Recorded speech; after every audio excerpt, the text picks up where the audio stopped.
A multicultural mix of citizens, many under the age of 30, flocked to the Florida State Fairgrounds on Thursday afternoon to see the unlikely progressive icon from 2016, Bernie Sanders, the 74-year-old Jewish socialist from Vermont who is bringing excitement and passion to a Democratic presidential race that otherwise seemingly would be non-eventful coronation for Hillary Clinton.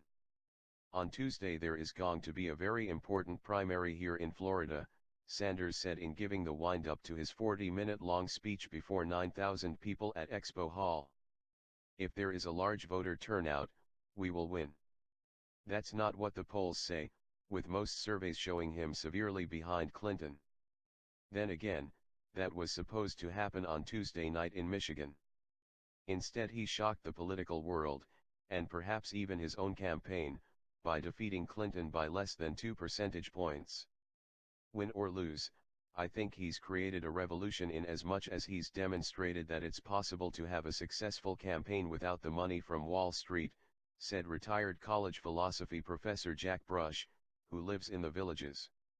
I didn't think it was possible to have a campaign like this, but it is. It is indeed. Sanders has shown the ability to raise big money from small donations. After his stunning victory in the Michigan primary, Sanders raised $5 million from 175,000 different contributors.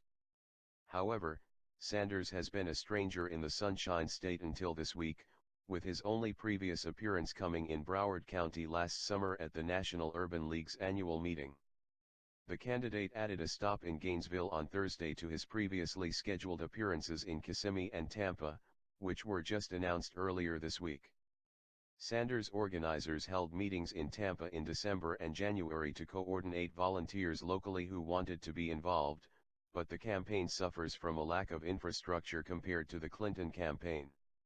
The turnout has been unbelievable, he responded after being greeted with a thunderous reception when he took the stage at approximately 7:25 p.m. I'm afraid that this is too late, Sanders supporter Jim Shirk from Tampa said regarding his chances in Florida. The victory in Michigan came from disaffected independents and crossover voters. We don't have that option in Florida, so our drive to get people to change from NPA, independent, to Democrat was crucial. Florida is a closed primary, meaning unlike states like Michigan or New Hampshire, only people registered as a Democrat on February 16 can vote in next week's primary. And nearly half the electorate has already early voting or by absentee ballot. Sanders was feeling feisty on Thursday. He declared that not only can he beat Clinton in the race for the nomination, but the GOP front-runner as well. I have been criticized, he said. Bernie, you're a nice guy. You cannot defeat a Republican in the general election. He then paused. So let me just mention to you, that almost every poll that has been done in the last several months have me beating Donald Trump, and beating him by a wide margin, he said, as the crowd erupted. We're doing something pretty radical in American politics, he said early on his address. We're telling the truth. Sanders then went into his standard stump speech, which is familiar to anyone who has caught his act on cable news or on YouTube replays.